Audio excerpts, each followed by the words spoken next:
네, 안녕하세요. 저는 연구개발비 계산 및 사용에 관해서 발표를 맡게 된 해상회계법인 박성희 회계사입니다. 반갑습니다. 여기 오신 분들 중에 다른 과제를 수행해 보신 적도 있고 또 처음 하시는 분들도 있으실 텐데요. 사실 저희가 이 정산 관련해서 말씀드릴 내용은 보통 설명회 때 2시간 전후로 말씀을 드려서 한 30분 이내에 말씀드리기엔 시간이 굉장히 부족해요. 그래서 좀 주의 깊게 들으실 주요한 내용이랑 또 2025년에 개정된 내용 위주로 말씀을 드리려고 합니다. 앞서서도 들으셨겠지만 저희가 연구개발 과제 수행하면서 기본적으로 따라야 될 법률이 바로 요 국가연구개발혁신법이고요. 법률이 워낙에 어렵게 글로 써 있다 보니까 요거를 좀 현장에서 쉽게 이해하실 수 있도록 매년 4월 정도에 이렇게 매뉴얼이 발간이 되세요. 기본적으로는 요 매뉴얼에 있는 내용들을 보시고 연구과제 수행을 하시면 되고요. 다만 혁신법에서 다루지 않고 있는 내용들에 관해서 각 정부 부처에서 따로 규정을 하고 있는 경우들이 있습니다. 지금 저희가 수행하게 될 애기편 과제 같은 경우에는 산자부에서 주관하는 과제이기 때문에 이 경우에는 산업부 과제에서 별도로 규정하고 있는 내용에 대해서는 산업기술혁신사업 공통운영요령이라는 걸 참고하셔야 되세요. 제가 마지막에 이 두 가지 자료들은 어디서 다운받아서 보실 수 있는지 설명드리도록 하겠습니다. 기본적으로 여러 가지 원칙들을 써놨지만 제일 중요한 건 상식에 맞게 행동을 하시면 된다는 거예요. 회의비가 너무 지나친데 써도 되나? 이 물건을 연구비로 써도 될까? 기본적으로는 저희가 가장 베이스는 상식의 바탕으로 두고 하면 되고요. 이 바탕으로 아까 말씀드렸던 규정들을 위배되지 않게 사용을 하시면 됩니다. 처음 하시는 분들도 계셔서 간단하게 연구개발비 정산 프로세스를 말씀드릴게요. 수행기관에서는 먼저 협약을 통해서 과제를 시작하게 되시고요.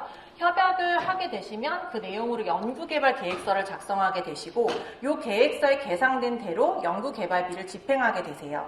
그래서 과제가 종료가 되면 사용실적 보고서를 제출을 해주시고 그 사이에 저희 같은 회계법인에서는 여러분이 사용하신 연구개발비 집행이 과연 규정에 맞게 잘 사용이 됐는지를 검토를 하게 됩니다.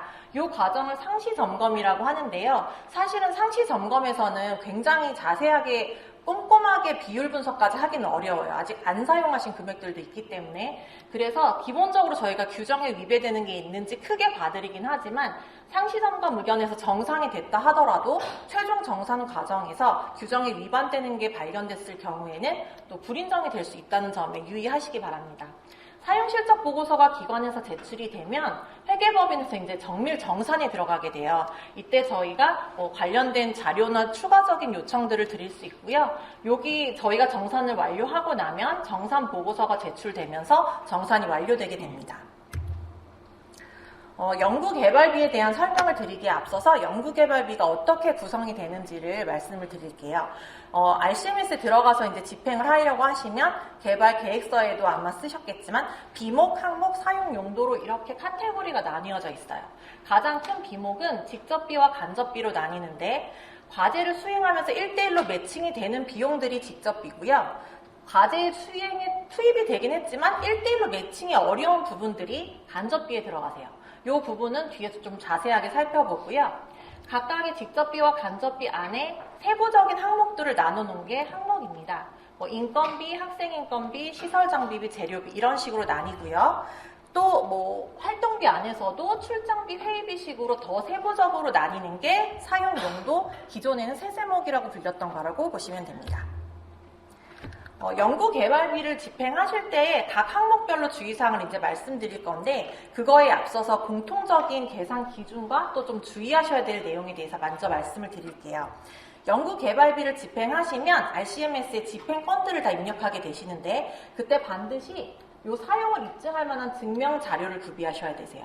이 증명 자료가 뭐지라고 모르시면 아까 말씀드렸던 혁신법과 또 산업기술 그 공통 운영 요령에 보시면 다 나와 있습니다. 기본적으로는 연구개발 기간 안에 다 집행하고 사용한 내용만 연구개발비로 쓰실 수 있는데요. 2025년에 개정된 내용에 따르면 과제가 수행이 종료가 됐어요. 과제 종료일이 됐는데도 그 이후에 사용실적 보고서를 제출하는 날까지 사용 가능한 예외적인 항목들이 있습니다. 그게 이제 마지막 달의 인건비라던가 연구수당, 그리고 이번에 추가된 게 시험 분석 관련된 비용이나 최종 평가 관련된 비용이에요. 시험 분석이 좀 늦게 진행돼서 의뢰는 했는데 결과를 못 받으시는 경우들이 있잖아요. 이럴 경우에도 사용실적 보고일까지 결과 보고서를 받아오시면 집행이 가능하십니다.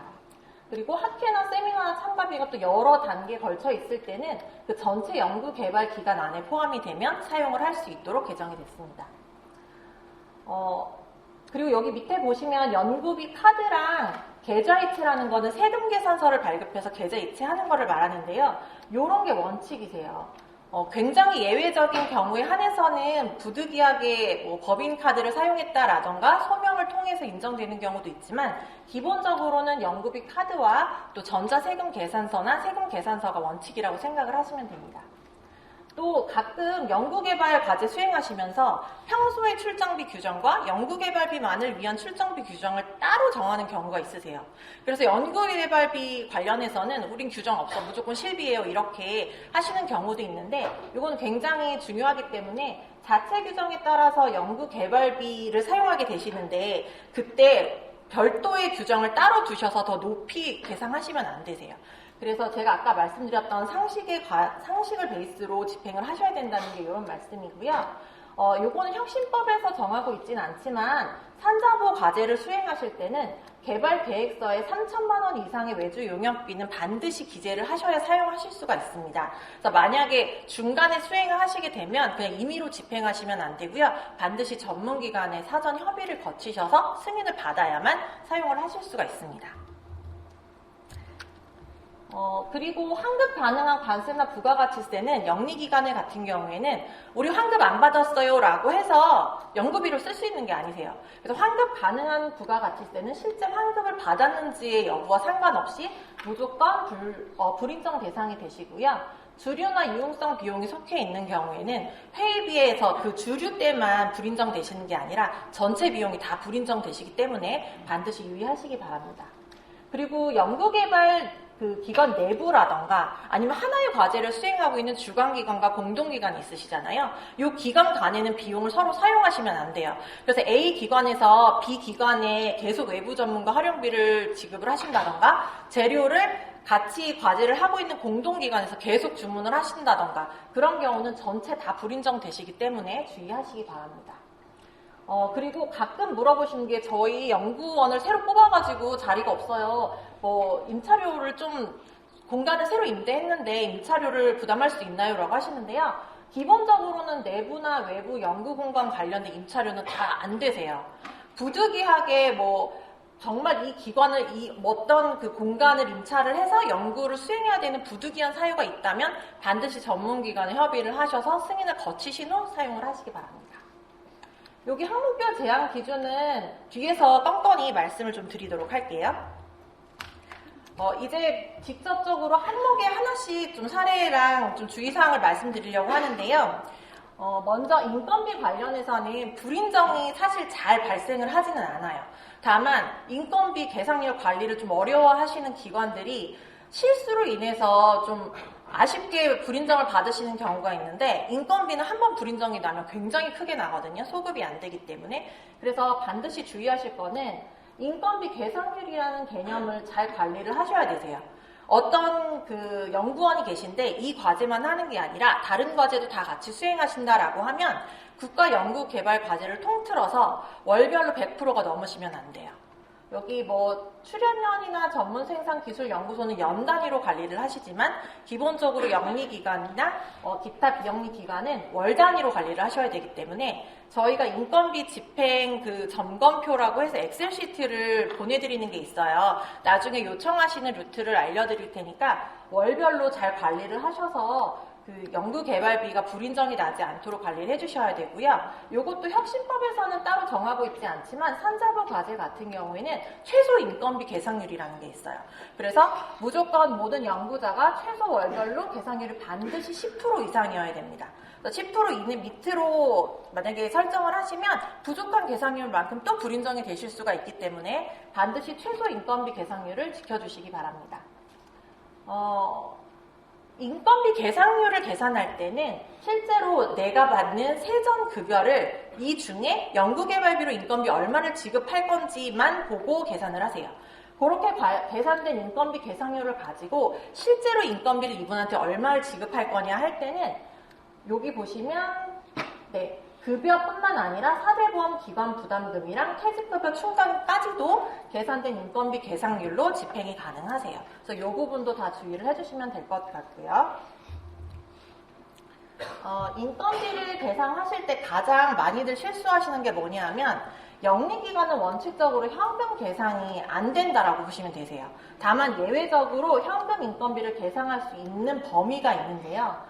혁신법이나 공통운영요령에서 둘 다 공이 정하고 있는 것은 영리기관 같은 경우에는 중소중견기업에서 신규로 채용하는 연구자에 한해서는 현금 인건비 계상이 가능합니다. 그래서 신규라고 하면 공고일까지 6개월 이내에 채용하신 분들을 다 포함하기 때문에 요 신규 채용하신 분 말고 기존에 일하시던 분인데 이번에 과제에 참여하시는 분은 신규가 아니세요. 그래서 그분들은 원칙적으로 현금 인건비를 못 쓰시고요. 연구산업진흥법에서 우리 기관이 전문 연구 사업자로 신고가 되어 있다 하시면 이 기관에 속한 연구자들은 현금 인건비를 쓰실 수 있어요. 다만 얼마 전에도 유효기간이 경과돼서 경과된 유효기간이 지난 부분에 대해서 불인정된 기관이 있거든요. 그래서 만약에 과제 수행 중간에 유효기간이 경과된다 하시면 반드시 연장 신청을 하시기 바랍니다. 그리고 별도로 각 부처별로 중앙행정기관의 장이 인정하는 경우가 있는데요. 저희 과제 같은 경우에는 이제 여기 애기평도 마찬가지인데 산업기술혁신사업 공통운영요령에서 정하고 있는 범위가 있어요. 기본적으로 여기 신규 채용자랑 전문 연구사업자는 동일하고요.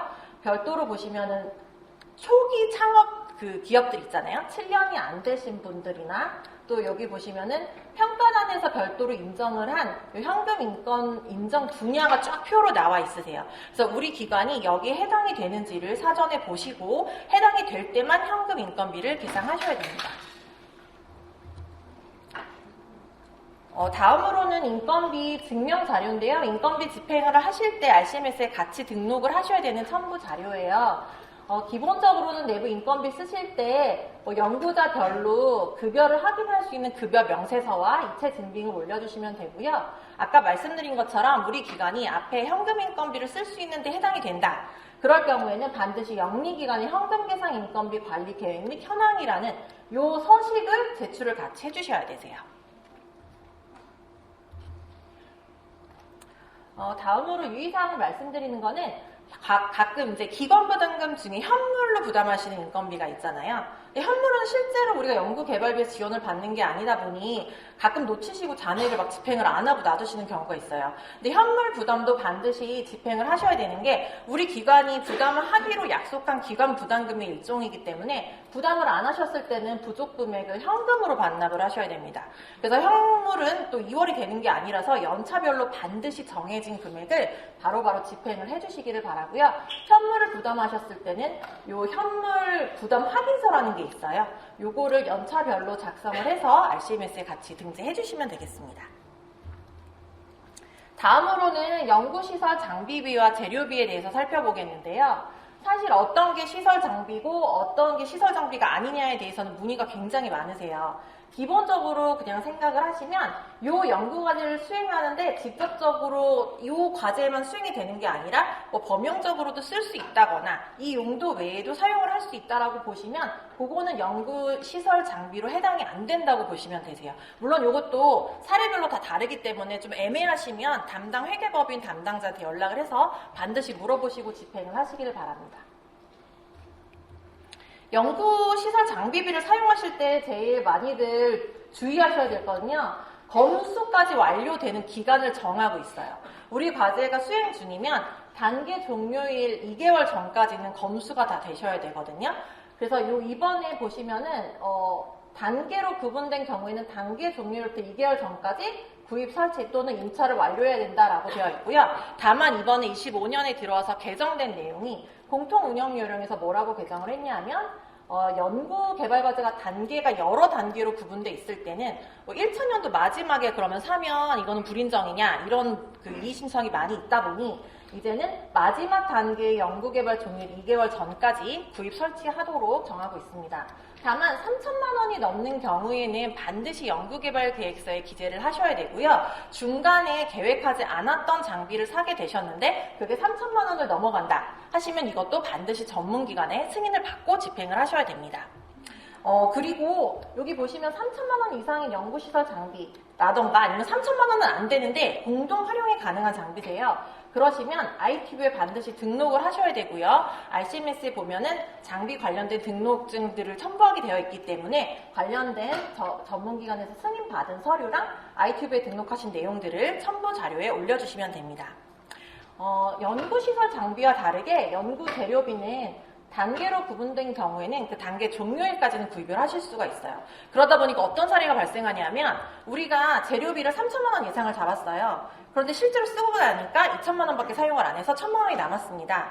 그래서 막판에 연구개발 과제가 2024년 말에 종료가 되는데 1천만 원이 남다 보니까 이거를 막 그냥 사시는 거예요. 우리 과제는 다 이미 살려고 소진을 다 했는데 돈이 남았다 보니까 남는 돈으로 그냥 우리 과제랑 상관없는 그 재료들을 막 구입하는 경우가 있으세요. 근데 저희가 막판에 너무 소진성으로 몰아서 구입을 했고 과제 관련성이랑 크게 없어 보인다라고 하면 저희가 추가로 현장 점검을 나간다던가 아니면 연구 그 재료 관련한 재료 수불 대장이라던가 연구 노트를 추가로 요청을 드려서 실제로 연구 개발 과제에 투입된 부분만큼만 인정을 해드리고 그 외에 넘어가는 부분은 이 과제와 상관이 없는 비용으로 불인정되는 사례도 있습니다. 그래서 반드시 적합한 내용을 계상을 하시고 계상한 내용대로 집행을 해주시길 바랍니다.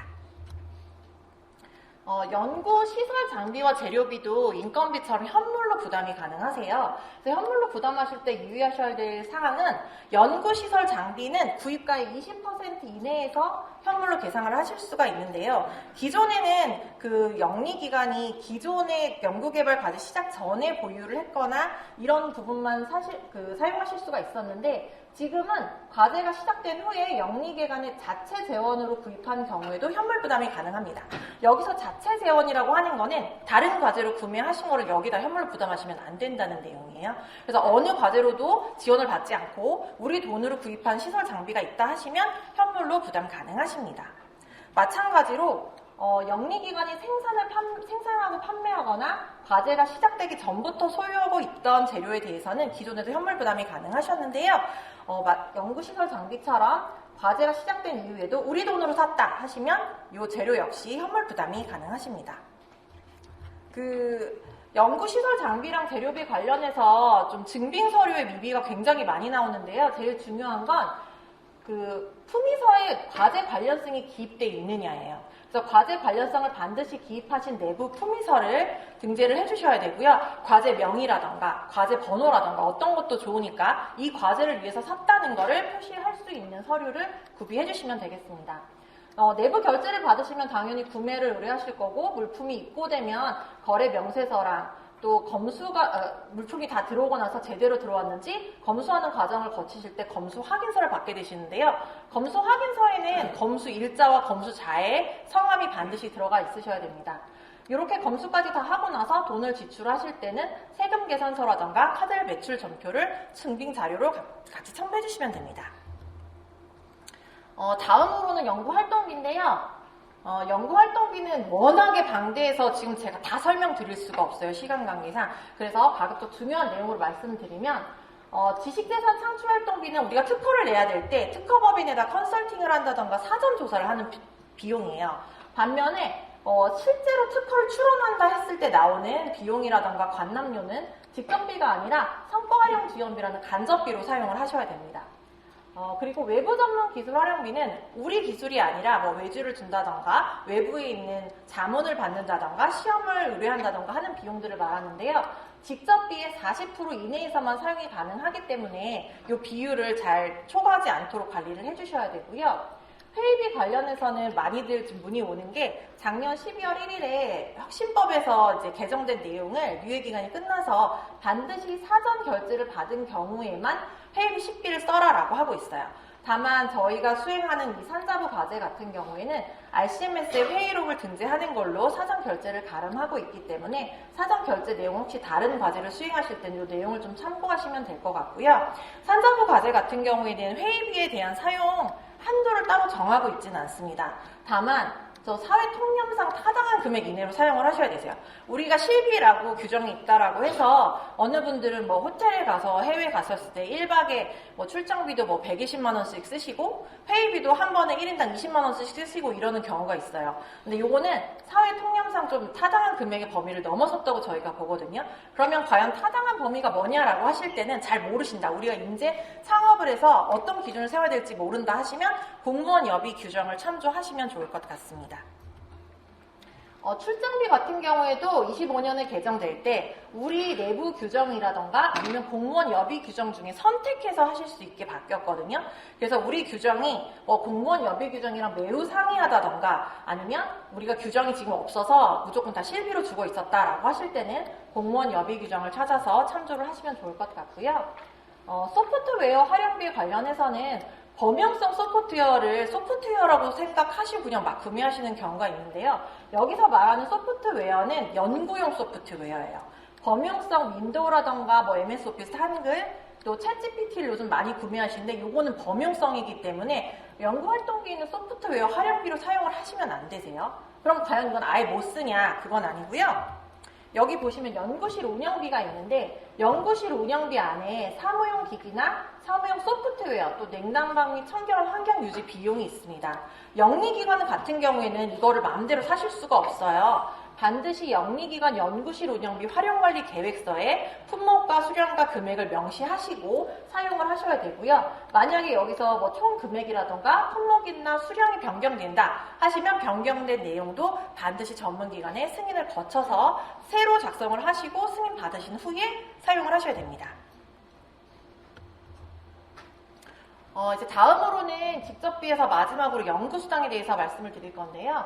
연구수당은 참여 연구자와 어떤 인센티브 형식으로 드리는 거잖아요. 근데 여기 보시면 연구자랑 학생 연구자에 대해서만 드릴 수가 있어요.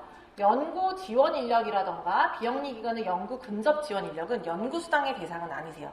그래서 만약에 연구수당을 요분들한테 지급하면 전액 불인정이 되기 때문에 반드시 일반 참여 연구원과 학생 연구자인지를 사전에 확인을 하고 지급을 하셔야 되고요.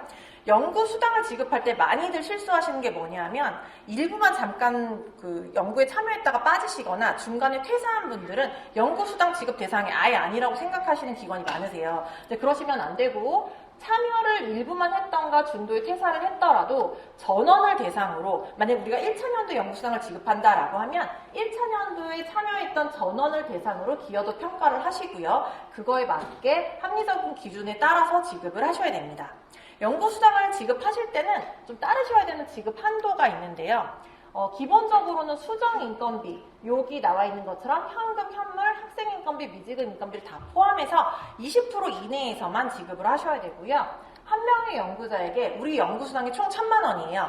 그럼 한 분한테 700만 원 이상을 지급하실 수가 없어요. 그런데 문제는 원래 2명이었는데 한 분이 빠졌어요. 그래서 이 한 분이 한 달만 일하고 빠져서 우리는 지금 단독 참여자예요 라고 해서 그 남은 한 분한테 전액을 다 지급하는 경우가 있는데요. 연구기간을 통틀어서 한 번이라도 2인 이상의 참여 연구원이 있었다면 그거는 단독 과제가 아니세요. 그래서 반드시 그 한 분한테 70%를 초과해서 지급하지 않도록 유의하시기 바랍니다. 그리고 직접비 사용 비율의 20%를 초과해서 지급할 수 없다는 무슨 내용이냐면요. 가급적 직접비를 많이 연구개발 활동을 충실하게 수행할 때 사용을 하시라는 의미고요. 연구수당을 다 쓰고 싶다면 직접비를 반드시 80% 이상 사용을 해야 된다는 의미입니다. 그래서 우리가 연구수당을 쓰고 싶은데 직접비가 지금 70%밖에 사용을 안 했어요. 그러면 연구수당도 연구수당 대상액의 90%까지밖에 사용을 못 하십니다. 그래서 반드시 연구수당 지급을 다 하려면 직접비를 먼저 사용을 다 해주셔야 됩니다. 그리고 요거는 혁신법에서 따로 있는 내용은 아니고요. 산자부 공통요령에서 정하고 있는 건데 개인별 한도가 또 있으세요. 그래서 참여연구원별로 지급된 인건비가 뭐 현금이든 현물이든 개인별로 그 연구 개발 기간 안에 쭉 집행한 인건비 합계가 있으시잖아요. 그 합계의 70%를 넘게 지급을 하실 수가 없어요. 다만 학생 연구자는 제외고요. 그래서 말씀드린 대로 월별로 계상률이 100%를 넘지 않는지, 나중에 연구 수당을 지급할 때 이 지급한 인건비 총액의 70%를 넘지 않는지를 추가적으로 반드시 확인을 하셔야 됩니다. 이제 마지막으로 간접비에 대해서 말씀을 드릴 텐데요. 간접비는 사실 비영리기관과 영리기관의 관리가 좀 판이하게 다릅니다. 저희가 비영리기관 같은 경우에는 통합관리 계정을 사용하기 때문에 그냥 한 번의 기관으로 다 흡수를 하는 걸로 이체에 관련된 내용을 올리시면 그냥 정산을 가름하고 있습니다. 다만 영리기관 같은 경우에는 직접비의 10% 이내에서 간접비 계상을 하게 되어 있고요. 그 계상된 금액 이내에서 저희가 건건이 다 일반적으로 정밀 정산을 실시하게 되어 있습니다. 여기 보시면은 직접비 사용 비율이 50% 이하인 과제에서는 간접비 사용 비율도 직접비 사용 비율을 초과할 수 없다라고 되어 있는데요. 요 간접비를 아까 연구수당처럼 직접비를 많이 사용을 안 했어요. 그러면 그 퍼센트를 넘어가는 간접비는 쓰실 수가 없어요. 직접비는 만약에 뭐 30%만 썼는데 우리 간접비 100% 다 쓴다. 이런 건 안 되신다는 의미로 이해하시면 되겠습니다.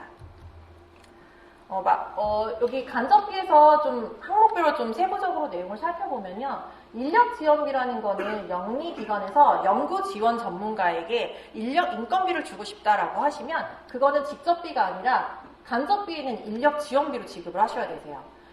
저희가 영리기관에서 연구 지원 전문가 보면 과제별로 한 명씩 교육을 이수하신 분들을 연구 지원 전문가로 정하실 수가 있잖아요. 그분들의 인건비라고 보시면 되고요.